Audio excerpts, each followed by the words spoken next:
O objetivo desse estudo é convidar-nos a, através da história, sermos conduzidos a uma jornada onde essas histórias bíblicas, que são parábolas, portanto, profecias, então, usando a metodologia, nos ajude a refletir sobre como Cristo nos guia amorosa e pacientemente e nos leva a ser, porque o que Deus quer é nos levar a ser um reflexo do seu bondoso, benevolente caráter.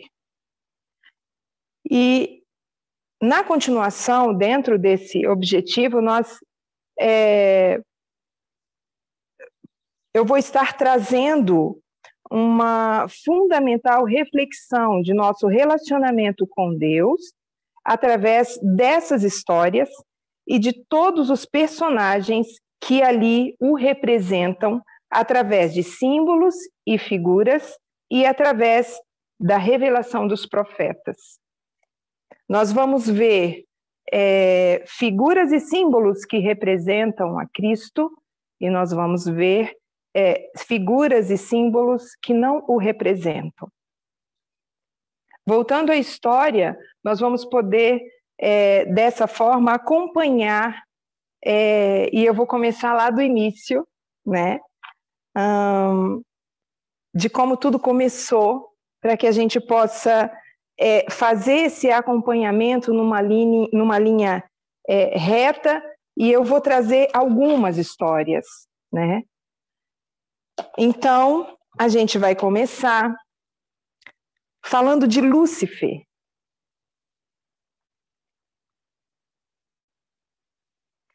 E Lúcifer, antes da sua rebelião no céu, ele foi um elevado ser, ele foi um exaltado anjo. Então, antes da rebelião no céu,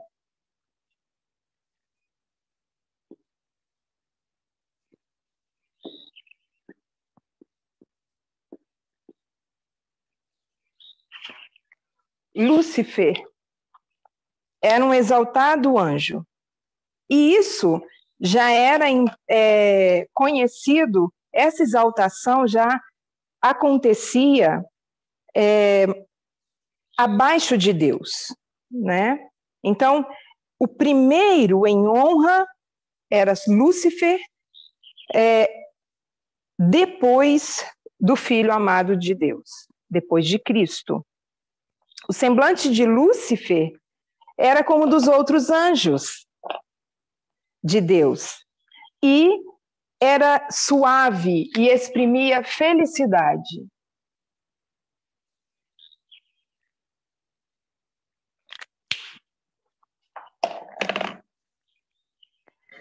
Ele tinha uma forma perfeita, um porte nobre e majestoso.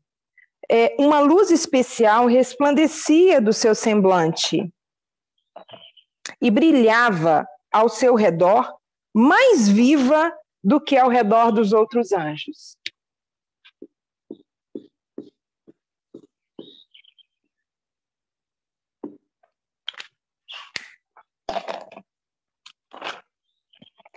Mas Cristo ocupava um lugar mais elevado, acima, e esse lugar estava acima de todo o exército angelical.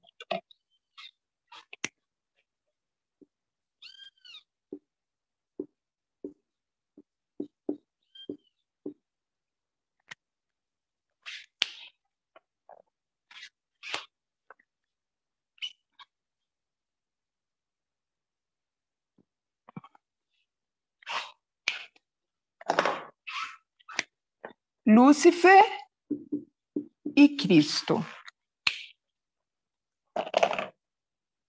Ele era um com o Pai. Quem era um com o Pai? Cristo. Então, Cristo, um com o Pai.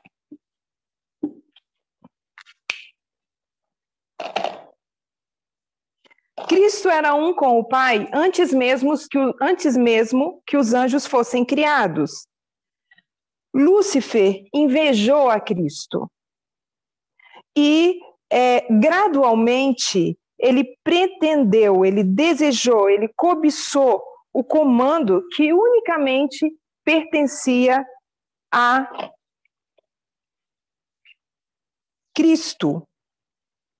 Então, quando Satanás começa a cobiçar, quando ele começa a cobiçar, invejar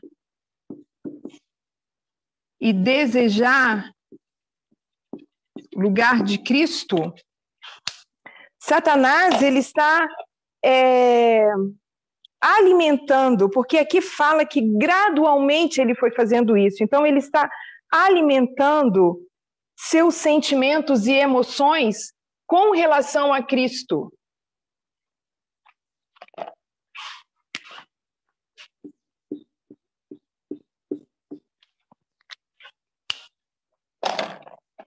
E o que ele está fazendo nesse caso? Ele está permitindo que esses sentimentos comecem a guiar suas atitudes. Mas Deus formalizou aquilo que fazia parte do céu, ou seja, sempre foi assim, Cristo acima dos anjos, de todos os anjos, Cristo um igual ao Pai, antes da criação dos anjos. Então não há nada de diferente. Mas o que Deus faz quando ele apresenta Cristo convoca os anjos e apresenta Cristo às hostes celestiais para que elas possam adorar a Cristo, o Filho de Deus, o que acontece é que Satanás não aceita isso. Mas isso é só uma formalização do que já existia, o que Deus fez. Então, em qualquer lugar que Cristo estivesse, valeria como sendo a presença do próprio Deus. E, portanto, sua palavra deveria ser obedecida tão prontamente quanto a palavra do Pai.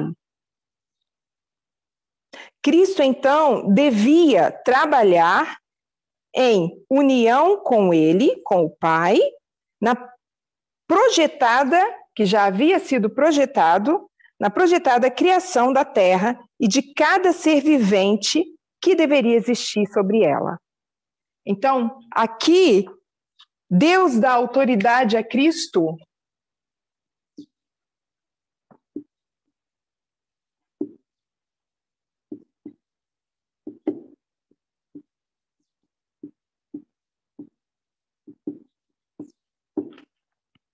que agora deve ser obedecido como o Pai.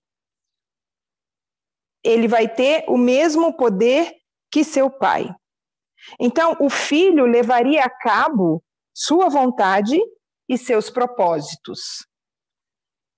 Interessante é que nada ele faria por si mesmo. Embora ele seja como Pai, ele não vai fazer nada por si mesmo. A vontade do Pai seria realizada no Filho. Então, Cristo faria a vontade do Pai. Lúcifer estava invejoso e enciumado de Jesus Cristo.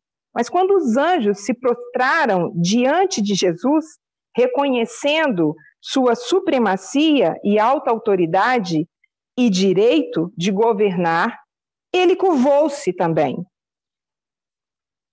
Mas o que tinha no coração de Lúcifer? Aqui. O coração de Lúcifer estava cheio de quê? Inveja, rancor.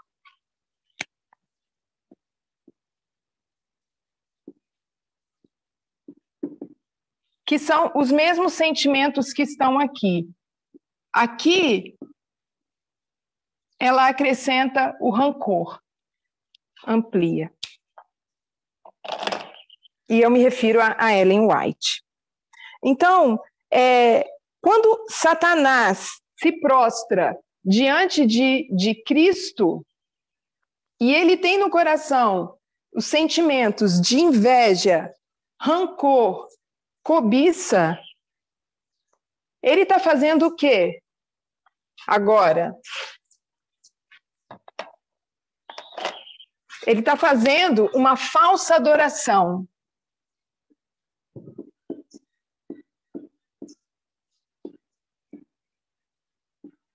Tem alguma pergunta, alguma mensagem? Eu falo. Ele está fazendo uma falsa adoração.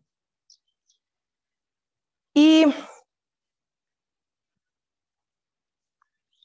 Cristo, ele tinha sido introduzido no especial conselho de Deus, na consideração de seus planos.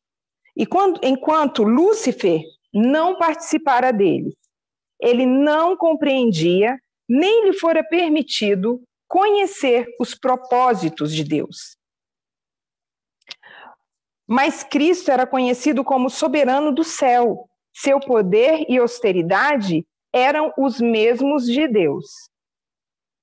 Agora, nessa condição, Lúcifer começa a pensar. E ele começa a pensar em quem? Ele começa a pensar em si mesmo.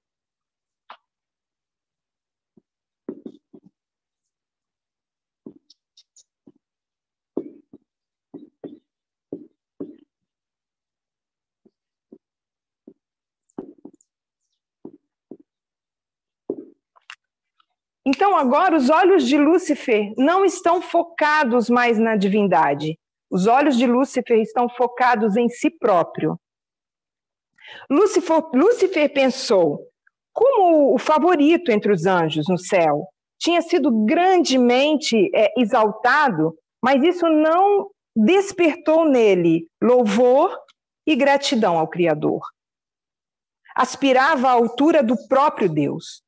Gloriava-se na sua altivez, sabia que era honrado pelos anjos, tinha uma missão especial a executar, tinha estado perto do grande Criador e o resplendor incessante da gloriosa luz que cercava o eterno Deus tinha brilhado especialmente sobre ele.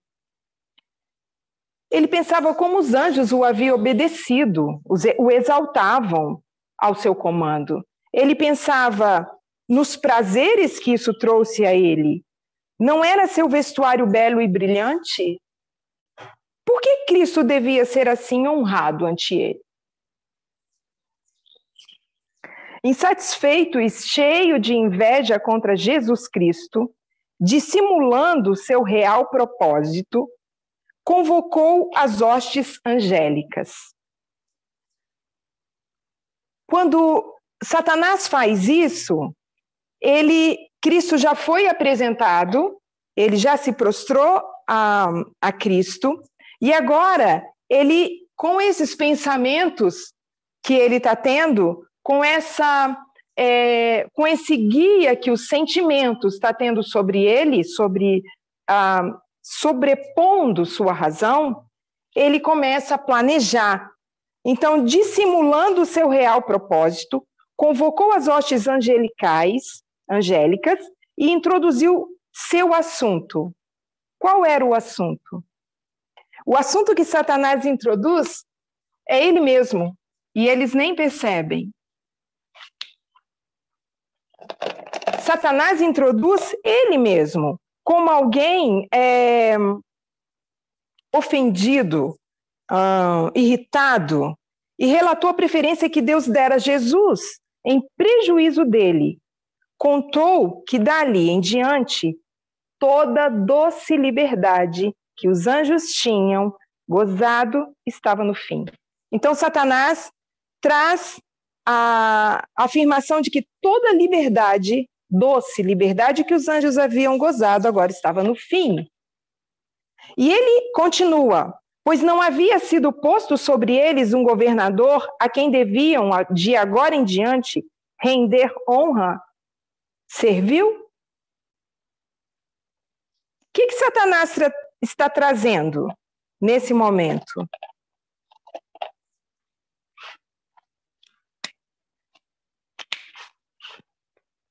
Satanás reúne os anjos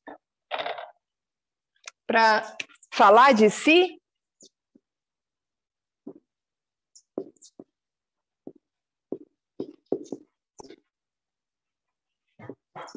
E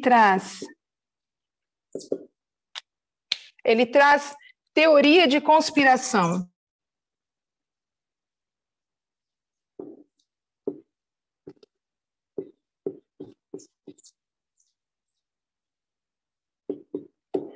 Contra Deus. E como toda teoria de conspiração, ele usa a hipérbole muito bem, ele exagera, né? Então, toda doce liberdade que esses anjos tinham gozado, agora eles não teriam mais. E ele coloca a responsabilidade de não ter mais essa doce liberdade aos anjos, ele coloca isso como a culpa de quando Deus formaliza o que já existia, como sendo agora formalizado perante os anjos, de que Cristo e ele eram um só. Então, ele culpa Cristo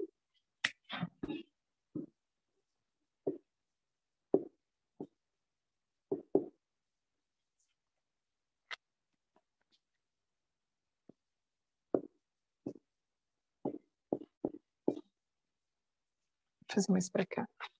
Ele culpa Jesus Cristo por essa teoria de conspiração que ele está trazendo.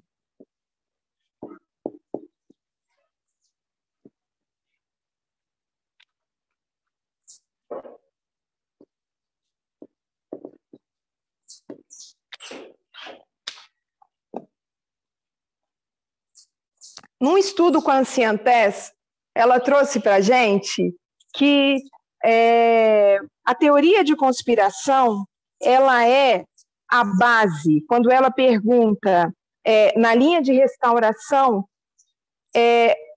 quais os testes para a nossa dispensação? E ela cita a teoria de conspiração como a base.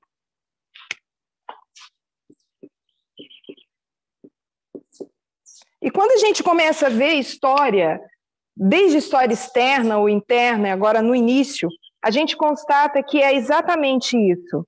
É a base. Então, e depois vem racismo e sexismo. Então, ele declarou que os tinha reunido para assegurar aos anjos que ele não mais se submeteria à invasão dos direitos seus, dos anjos, e dele. Que nunca mais ele se prostraria ante Cristo, que assumiria a honra que lhe deveria ter sido conferida e que seria o comandante de todos aqueles que se submetessem a segui-lo e a obedecer a sua voz. Se a gente olhar o que significa dissimulando, porque ele começa esse discurso dissimulando, a gente vai entender um pouco sobre o caráter de Satanás naquele momento.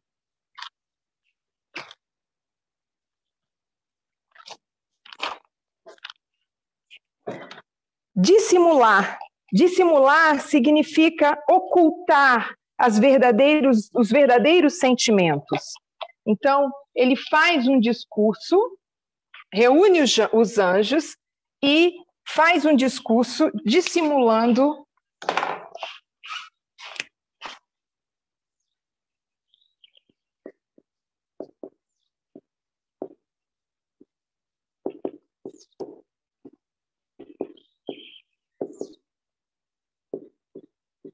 ele faz um discurso dissimulado, ou seja, ele oculta os verdadeiros sentimentos, esconde suas reais intenções, disfarça, ele não se deixa perceber e ele quer trazer os anjos para o lado dele dessa forma dissimulada.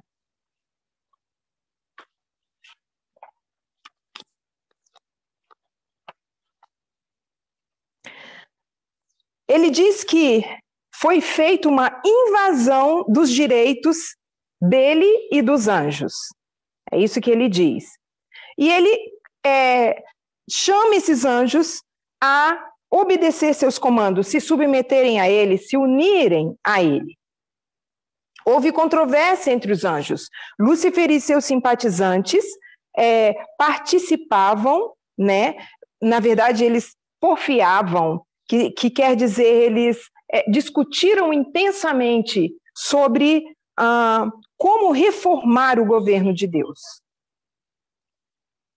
Estavam descontentes e infelizes porque não podiam perscrutar sua insondável sabedoria e averiguar o seu propósito em exaltar seu filho e dotá-lo com tal iluminado poder e comando. Rebelaram contra a autoridade do filho. Perscrutar. Eles queriam descobrir, eles queriam fazer parte desse plano de Deus, desse plano secreto de Deus. Mas esse plano de Deus, eles não poderiam fazer parte, porque não era assim que Deus queria. Então, eles queriam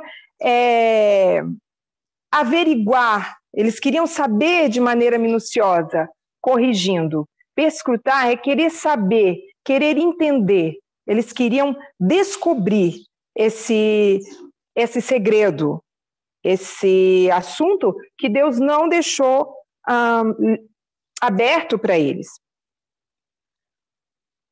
Os anjos que eram leais e sinceros, eles procuraram reconciliar esse poderoso rebelde à vontade do governo de Deus, à vontade do seu Criador.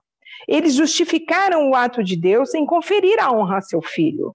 E com fortes razões, tentaram convencer Lúcifer que não lhe cabia menos honra agora do que antes que o pai tenha proclamado a honra a seu filho.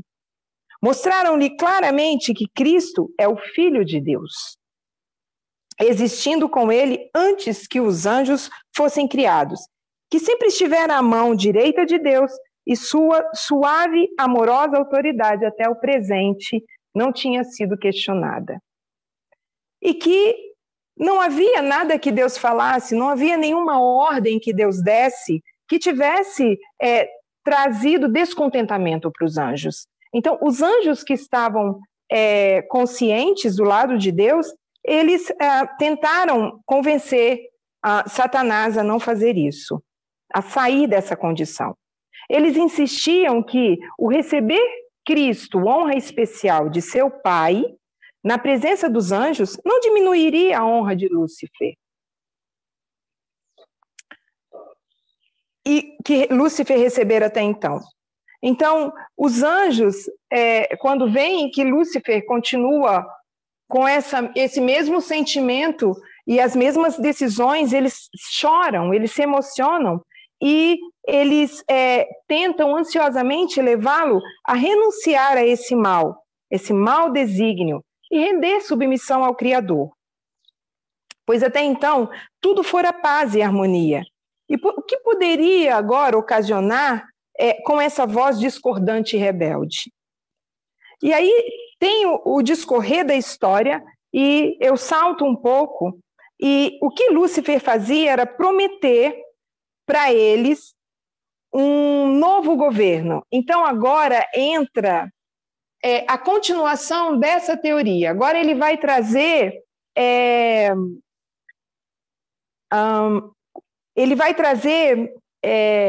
ele vai oferecer propostas que façam com que os anjos tenham vontade de ficar do lado dele.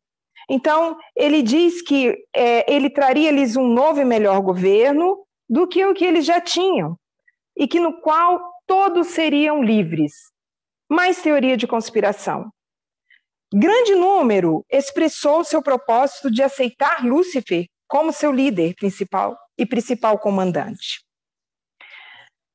Quando ele sentiu que seus primeiros passos foram coroados de sucesso, ele se exaltou, ele se vangloriou. Então agora ele não queria mais aquela parte dos anjos, ele queria todos os anjos, e mais, ele queria ser igual ao próprio Deus. Então ele queria que, ao ser igual ao próprio Deus, sua voz autoritária seria ouvida no comando de toda a hoste celestial.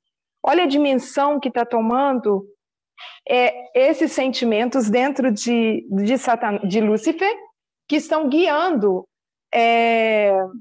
seus pensamentos e suas decisões.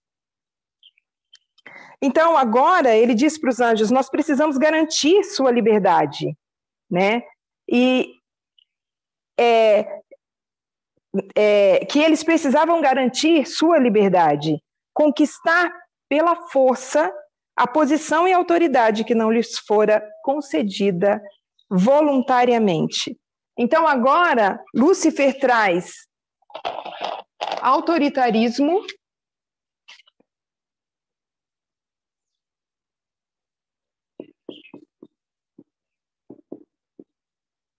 e força.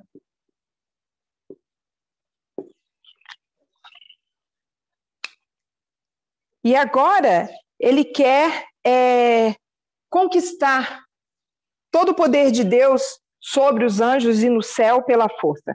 Tinham aprendido genuína rebelião contra a imutável lei de Deus, e isso era irremediável. O que ele estava ensinando para os anjos era como se rebelar de uma forma genuína. Os anjos nunca tinham pensado nisso. Então, ele estava ensinando como se rebelar contra quem? Contra o governo de Deus.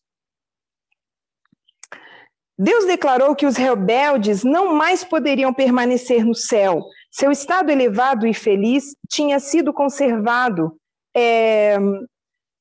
sob a condição de obediência à lei que Deus dera para governar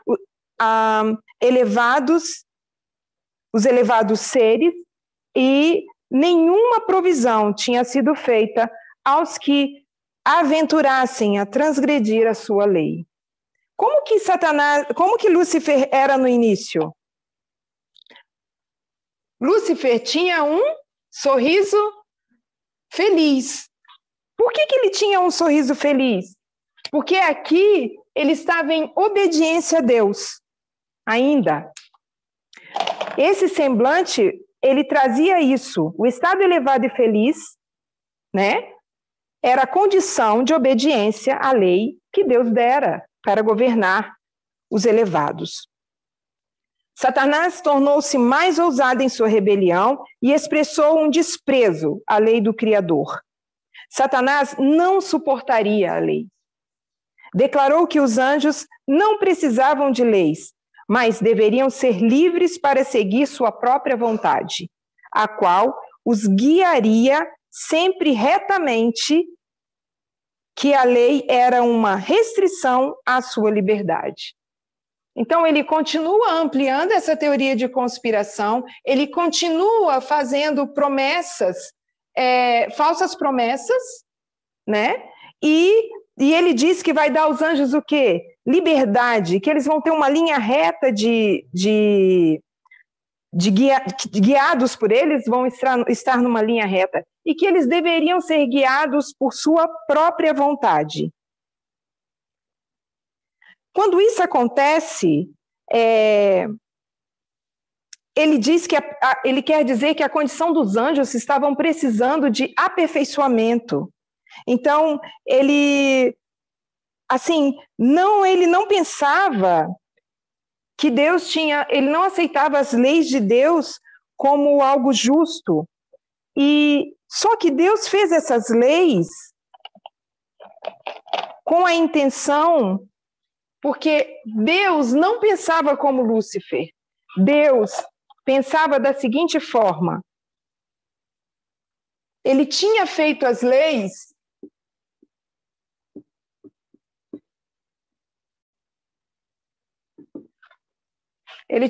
essas leis como forma de colocá-los em igualdade com ele mesmo.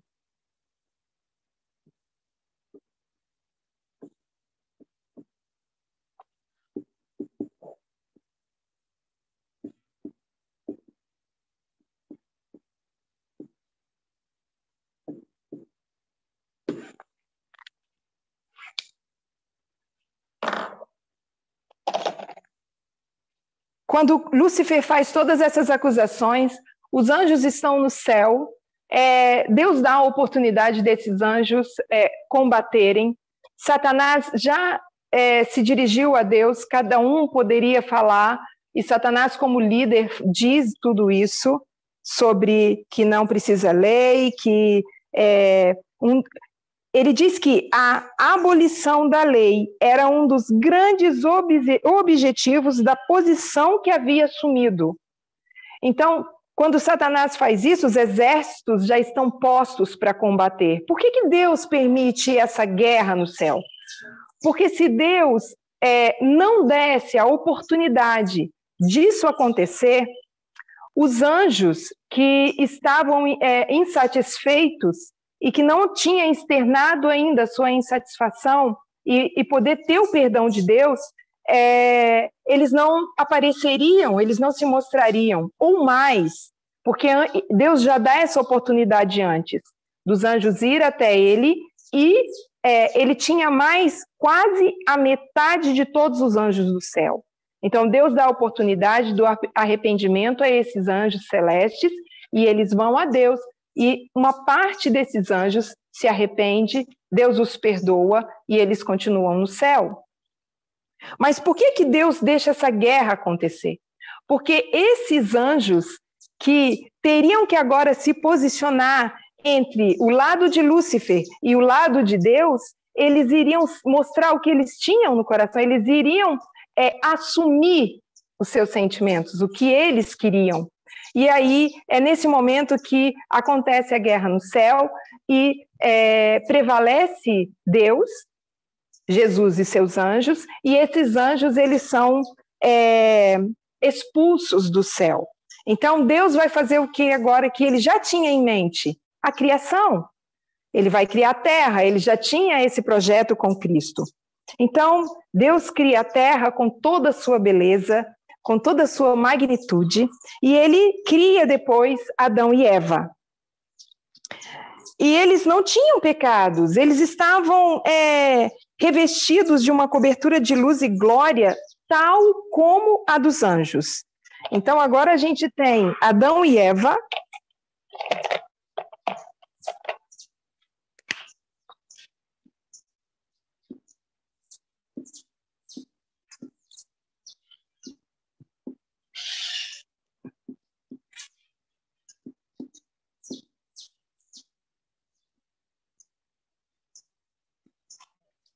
A gente tem Adão e Eva, e eles têm a mesma glória, a mesma luz que os anjos. E por isso eles não precisavam de vestes. E eles enquanto viveram em obediência a Deus, essa veste de luz continuou a envolvê-los. Então, Deus ainda manifestou seu grande amor, porque Deus deu a eles o que comer, tudo de lindo, um lugar lindo, mas Deus, com um amor infinito por eles, ele cria o jardim do Éden, ele cria um jardim especialmente para eles. Por que Deus faz isso? Deus quer que uma porção do tempo eles se dediquem ao jardim. E uma porção do outro tempo, que cuidar do jardim era para eles uma tarefa muito feliz.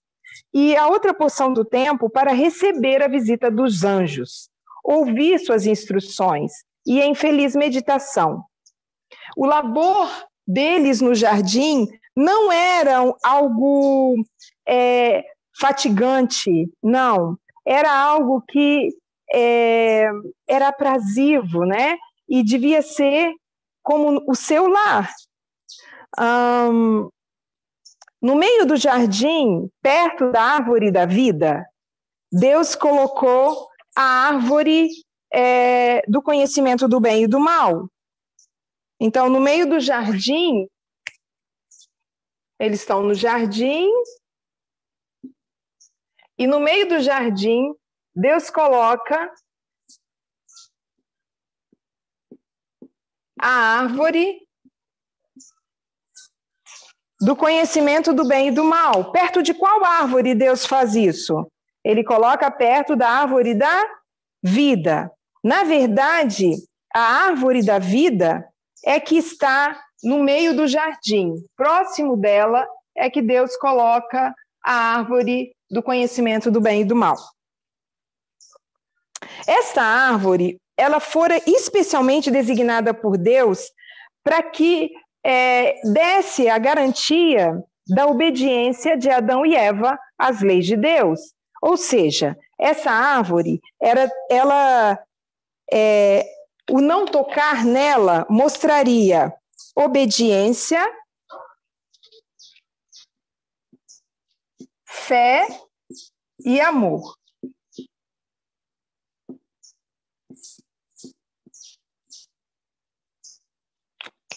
É isso que essa árvore representava.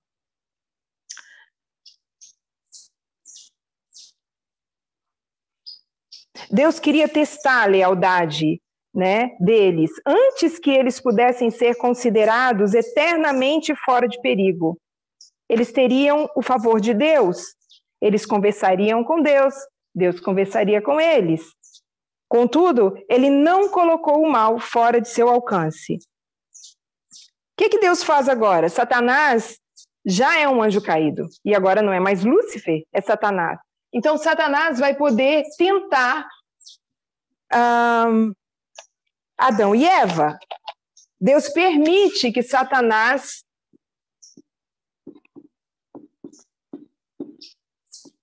tente Adão e Eva.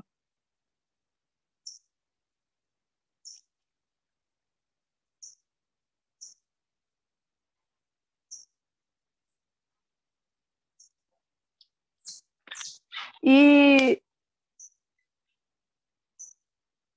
ele foi permitido fazer essas tentações. E eles,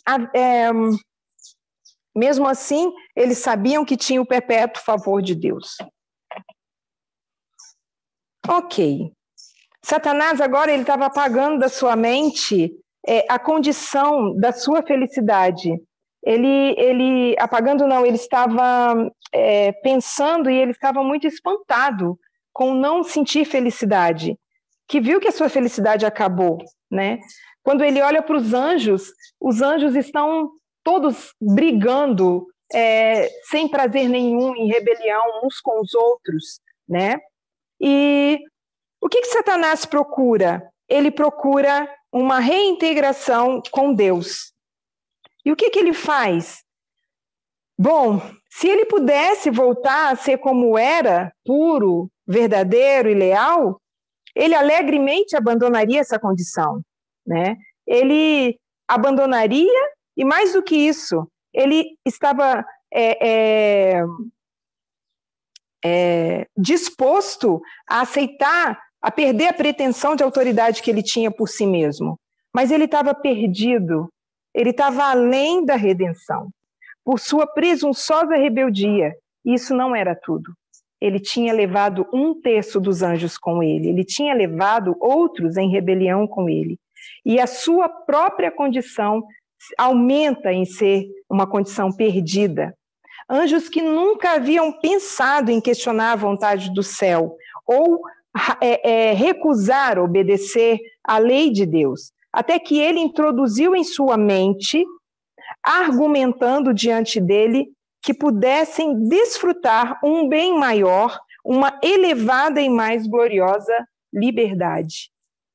Então, ele incita uma falsa liberdade.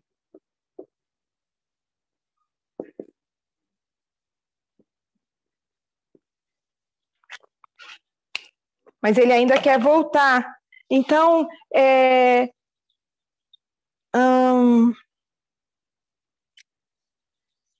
em busca dessa gloriosa liberdade que Satanás estava junto com os anjos, que agora ele trouxe para o lado dele, ele tinha sido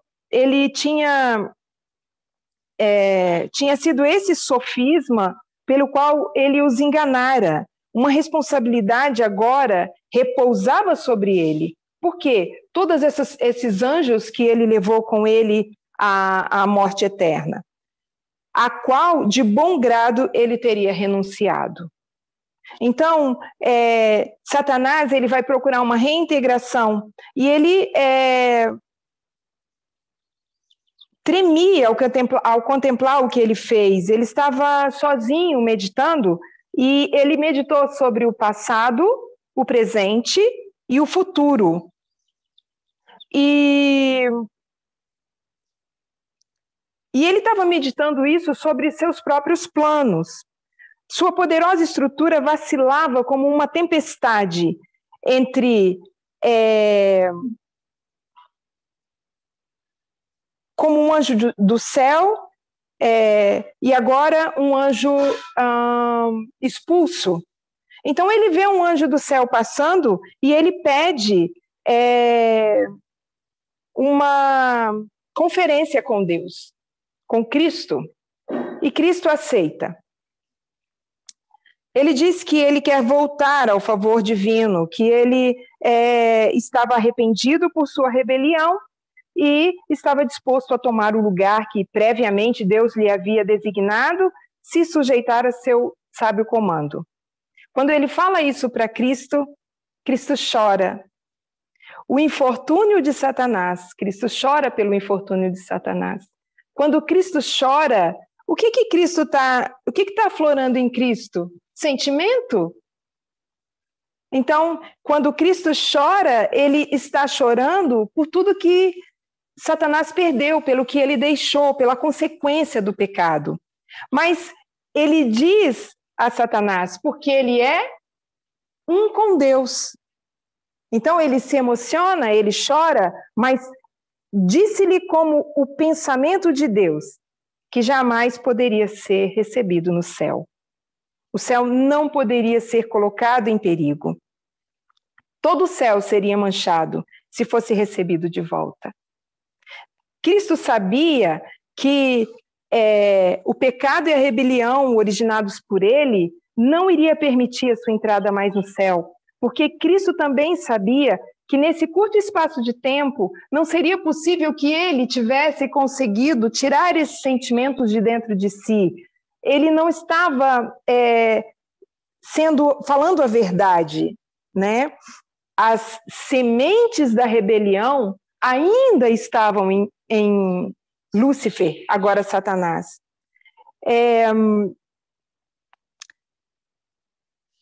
Se ele tivesse permanecido firme, a lei de Deus podia condenar, mas a lei de Deus não poderia perdoar.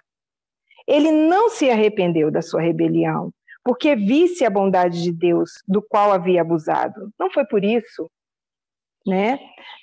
Não era possível que seu amor por Deus tivesse aumentado tanto desde a queda, que o levasse a uma alegre submissão e feliz obediência à sua lei, por ele desprezada. A desgraça que experimentara em perder a doce luz do céu, o senso de culpa que o acompanhava, o desapontamento que sentiu em não ver realizado suas esperanças, foram a causa de sua dor. Só que agora ele procuraria destruir a felicidade de Adão e Eva, esforçar-se-ia por incitá-los à rebelião, sabendo que isso causara tristeza no céu. Falando dessa história, uma coisa interessante, porque agora a gente pode ir para a conspiração à família humana. Satanás ele tinha planos para arrebatar de Deus o nobre Adão e sua esposa Eva. Mas o que Deus faz antes com Eva e Adão? Deus manda seus anjos, e os anjos contam a Adão e Eva toda a história da forma mais clara possível do que é a intenção de Satanás, e que Deus permitiu isso, e que da árvore do conhecimento do bem e do mal eles não poderiam tocar, mas que Satanás estaria por perto para incitá-los a fazê-lo, e quando eles fizessem, eles conheceriam a morte eterna. Ele já tinha dado as instruções quando os cria de não se separarem. Só que agora, a instrução principal que Deus dá é que Satanás está autorizado a tentá-los. Deus foi claro em dizer isso para eles. Satanás está autorizado a tentá-los. Por que Deus fez isso? Por que Deus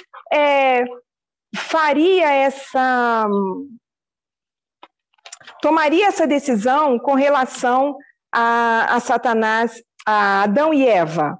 Por que ele faria isso? Então eu vou falar sobre Adão e Eva um pouquinho. Por que Deus fez isso? Eles foram criados inocentes e santos, os nossos primeiros pais. E eles não foram colocados por Deus fora da possibilidade de pecar, de fazer o mal. Deus poderia tê-los criado sem faculdade de transgredir suas leis? Sim, mas aqui Ellen White nos diz, suas ordens poderiam não ser transgredidas com as faculdades já dadas por Deus. Mas em tal caso, não poderia haver desenvolvimento de caráter. Serviriam a Deus não voluntariamente, mas constrangidos, obrigados. Portanto, ele lhes deu o poder da escolha, a saber, o poder de prestar ou não obediência. Então, Deus deu a eles o poder da escolha, e esse poder é o poder de prestar ou não obediência às leis de Deus, portanto, a Deus. E antes que pudessem receber em sua plenitude as bênçãos que ele lhes desejava transmitir, seu amor e fidelidade deveriam ser provados. Então, no plano de Deus onisciente, Satanás vai provar Adão e Eva. Mas quando Deus dá a Adão o jardim, tem uma coisa interessante. Deixa eu encontrar aqui.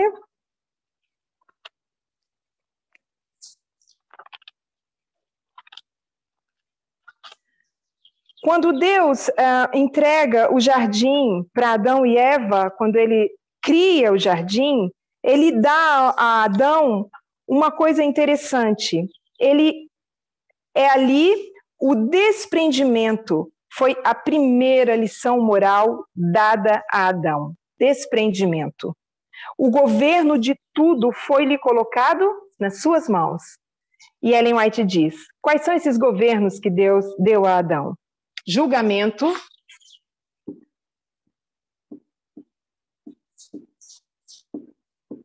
razão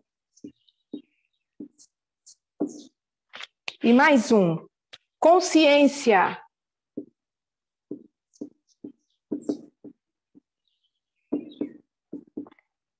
Deus deu esse desprendimento nas mãos de Adão. Então, todas as coisas amáveis e atrativas eram para sua alegria. Ele comandava tudo isso, a alegria dele e da sua parceira. Isso tudo foi sabiamente adaptado às necessidades deles. Mas sabe o que mais Adão e Eva estimavam? Acima de todas as coisas, e eu peguei isso na tradução em inglês que é mais correta, acima de todas as outras bênçãos era a sociedade, o relacionamento com o Filho de Deus e com os anjos celestiais, pois tinha muito a relatar-lhes a cada visita sobre suas novas descobertas, das belezas naturais de seu lar edênico, e tinham muitas perguntas a fazer relativas a muita coisa que só se podiam compreender indistintamente. Então, aqui, o relacionamento deles com os anjos e Cristo e Deus era fundamental. Ellen White diz que Eva, e da boca de Eva e de Adão só saíam palavras amorosas, porque o jardim trazia isso para eles. A criação de Deus, a descoberta de novas coisas, as cores, os cachos de uvas era tão grande que tinha que ser carregado, era enorme, talvez até por 2 pessoas. Então, foi isso que Deus deu para eles. Eu tenho quanto tempo ainda?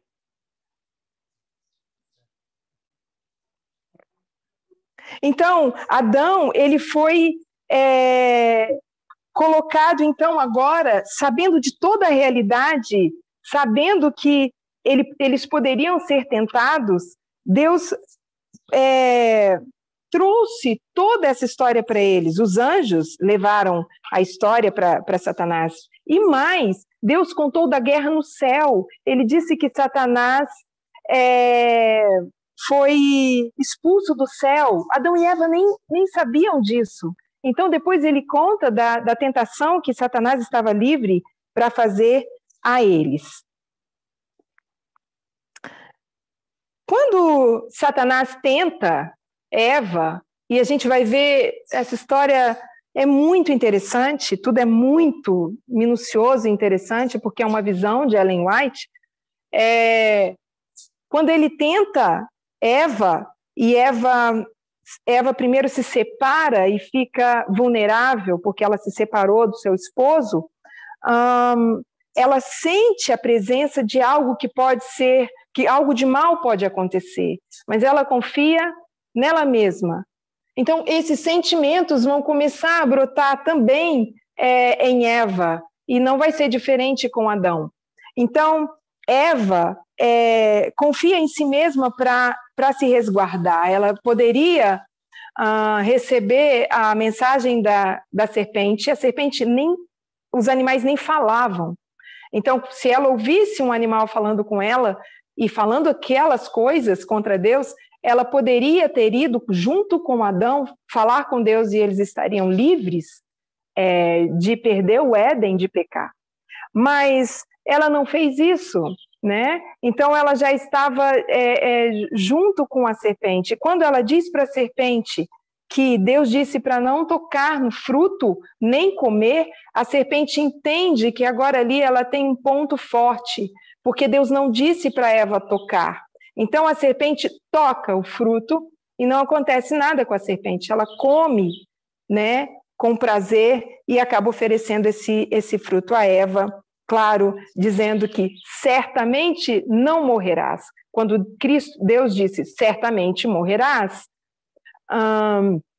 então Eva leva esse fruto para Adão. Os sentimentos são, talvez possa parecer diferentes, mas estão todos ligados ao mesmo problema das baixas paixões.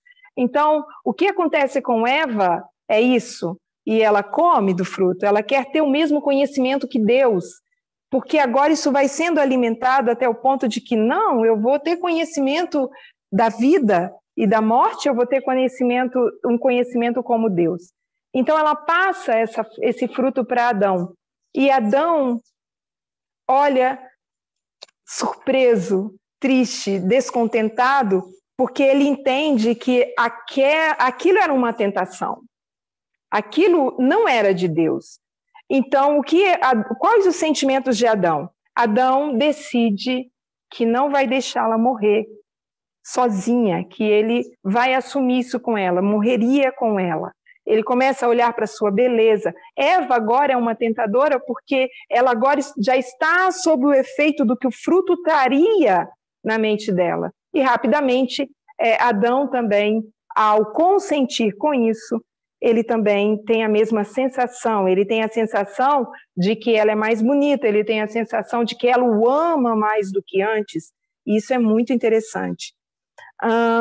Mas o que falta para Adão, né, que poderia dar um ponto, né, dar um outro rumo, e a Eva? Faltou fé na misericórdia do benevolente Criador, né? Ele não compreendia que Deus poderia fazer tudo diferente, e que se Eva agora tinha pecado, Deus poderia também trazer da terra uma outra no lugar de Eva. Então, quando isso acontece, seu raciocínio já não pode mais compreender o que é o correto, né? Então, acontece então o plano da salvação. Deus agora ele tem que ter o plano da salvação. Então, o plano da salvação Deus decide, Jesus vai a Deus e ele se entrega por nós, ele se entrega pela humanidade agora, porque Adão e Eva são humanos. Antes disso, Deus manda 2 anjos, porque os próprios anjos temiam que Adão e Eva viessem até a árvore da vida. Interessante é que a árvore da vida, ela daria vida eterna a quem comesse de seu fruto, e suas folhas tinham propriedades curativas. Então, a árvore da vida, vamos dizer que a árvore da vida está aqui. Não, está embaixo. Aqui está a árvore da vida.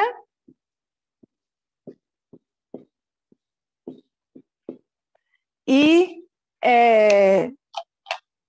por que eu estou mencionando a árvore da vida? Porque o temor dos anjos era de que agora Adão e Eva, já tentados e em pecado, Satanás pudesse agora fazê-los comer da árvore da vida. Se eles comessem da árvore da vida, agora eles seriam pecadores e mortais. Nos planos de Satanás, se ele não conseguisse que Deus fizesse um plano para perdoar Adão e Eva e assim eles se incluírem, ele traria eles, se juntaria a eles no jardim do Éden e imediatamente comeriam da árvore da vida, e aí nem Deus mais poderia expulsá-los do jardim. Então, o que Deus faz? Porque essa também era uma preocupação dos anjos. Ele manda os anjos com espadas flamejantes para tomarem conta da árvore da vida. Mais interessante, quando Deus se coloca para o plano da salvação, ele sabe que agora ele vai ter que fazer um grande sacrifício, porque ele vai estar entre a ira do Pai e os pecados cometidos pelo homem. E ele diz que ele receberia muito escárnio e que apenas poucas pessoas o receberiam como o Filho de Deus. Quase todos o odiariam e rejeitariam. Ele deixaria toda a sua glória no céu, apareceria na terra como um homem, humilhar-se-ia como um homem, familiarizar-se-ia com as várias tentações com que o homem seria assediado. Por que ele fazia tudo isso? Ele estava com a intenção de aprender, de que pudesse saber como socorrer, não aprender, mas pudesse saber como socorrer os que fossem tentados. Ele leva esse plano para a hoste angelical. Por que ele faz isso? Porque nas leis de Deus, nunca ninguém vai agir sem saber, sem ter conhecimento, sem ter intelectualmente o entendimento da vontade de Deus. Então, ele traz a razão. Então, ele faz saber isso à hoste angélica, para que ele possa fazer esse livramento a esse homem perdido. E os anjos ficam muito tristes e se oferecem para dar a sua vida em resgate e tomar sobre si essa sentença de morte. Mas olha que interessante, só Cristo pode fazer isso. Os anjos não podem nos assistir dessa forma. E o mais interessante é que quando Deus se coloca nessa condição humana, né, ele abre mão de toda a sua glória, de toda a sua plenitude, e ele vem para a terra. E ele faz isso por nós. Ele sabe que quando ele voltar, ele vai estar numa condição em que ele necessita comer do fruto da árvore da vida para que ele possa ter vida eterna. Então, ele faz todo esse sacrifício. E, a princípio, os anjos, eles não se regozijam, né? Mas Deus pede a eles que respeitem, que obedeçam essa ordem, né? Ele sabe que Jesus Cristo sabia que ao deixar sua glória aparecer na terra, ele seria a experiência dele, as tentações com o homem, o assédio, tudo isso ele passaria para nos socorrer.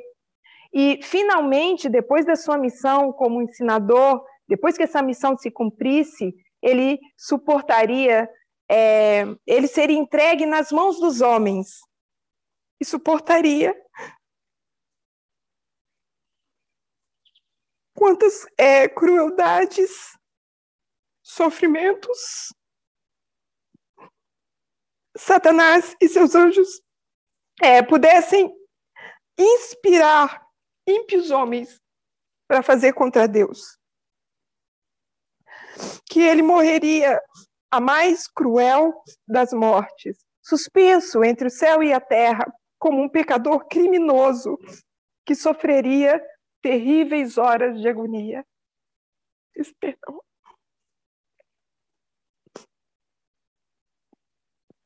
Terríveis horas de agonia com que o sofrimento físico de nenhuma maneira poderia comparar. O peso dos pecados do mundo inteiro estaria sobre ele.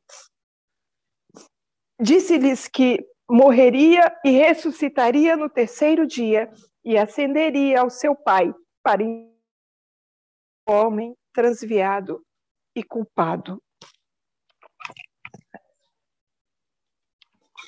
A gente consegue ver, olhando uma parte dessa história, o amor de Jesus Cristo por nós e, óbvio, de Deus, que permitiu que ele viesse. A gente precisa aprender que tipo de Deus nós vamos mostrar lá fora, que tipo de Deus nós vamos levar para as pessoas, que tipo de Cristo nós vamos levar lá fora. Nós vamos levar o Cristo que foi testado de todas as formas, o Cristo que faz parte dos 5 tipos de relacionamento, o Cristo que entende o que é ser pai, o Cristo que entende o que é ser um amigo, o Cristo que entende o que é ser um pai e filho, um casamento, tudo que envolve o relacionamento. E o que Cristo traz para a gente? Porque muito dessa história, vocês vão ver na segunda parte que eu vou dar, que Cristo ele pede a Moisés para que Moisés escreva aquilo que está acontecendo, para que isso possa servir para as outras gerações, para que não aconteça com as outras gerações. Eu vou terminar por aqui, lembrando que tudo começa com as reações e respostas de Lúcifer, que estão ligadas à sua parte emocional, sentimental, que ele permite que as faculdades inferiores se sobreponham às faculdades superiores, que é o que Deus sempre traz para a gente, que Deus quer que nós usemos a razão, não o sentimento, porque o que vai nos levar ao caminho certo é a razão. O sentimento já faz parte de nós, Deus criou porque é algo que ele acha que é bom e que vale estar em nós. E a gente sabe que na próxima aula eu posso mostrar melhor, as faculdades inferiores são os sentimentos, as paixões, os pensamentos, e que as faculdades superiores é o intelecto, a razão, né, e o poder da vontade. Alguém tem alguma pergunta ou quer acrescentar algo? Pode ficar à vontade. Queria colocar aqui, já foi tão belamente apresentado, né? Mas Cristo quis nos demonstrar o amor no seu mais puro exemplo, o amor vivendo. Então nós temos que... Ele veio para nos mostrar vivendo como nós. E anseia de nós esse mesmo exemplo, vivendo. Esse amor seja demonstrado vivendo. Muito obrigada pelo estudo hoje. Eu que não sou adventista de berço, mas conheci essa história, mas não tão detalhada assim. Agradeço muito. E espero que nós possamos refletir sobre tudo que foi dito até agora, tudo que foi passado, voltarmos por nós mesmos a esse estudo, a essa leitura, e refletir sobre a preciosidade de Cristo e do amor dele para conosco, e o que ele espera de nós para com todos à nossa volta. Muito obrigada. A gente costuma ver na Bíblia muito que, como Paulo foi um homem experimentado, né? Ele entendia porque ele experimentou tudo aquilo, ele aprendeu assim. E Cristo veio experimentar também. E eu acho que o que ele trouxe para a gente é que se ele foi capaz da forma humana,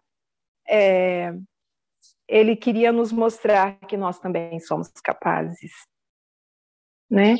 E que para que a gente consiga fazer isso, nós temos que estar como ele, com Deus o tempo todo, e ao nos relacionarmos com os nossos queridos, nós começar a entender, saber entender o caráter de Deus. Vamos terminar com uma oração?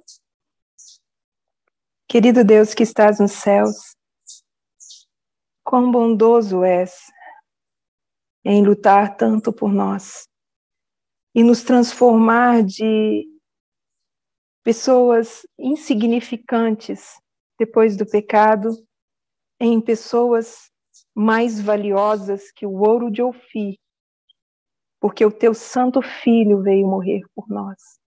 E ao ele fazer isso, ao ele dar a sua vida por nós, o nosso valor sobe.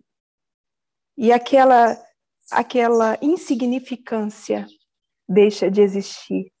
Porque agora nós podemos ter o contato com Cristo, porque agora Cristo veio por nós e através dele nos intercedendo, nós podemos chegar a Ti. Bondoso Deus, essa insignificância tem que ser lutada, tem que ser galgada. Não é uma coisa fácil, mas nós sabemos que o preço é válido, porque é a única forma de nós sairmos limpos e perfeitos para podermos ser uma cópia do teu caráter, uma mente com o Senhor. Queremos agradecer pela história que nos dás, embora com muitas coisas tristes, nos ensina muito.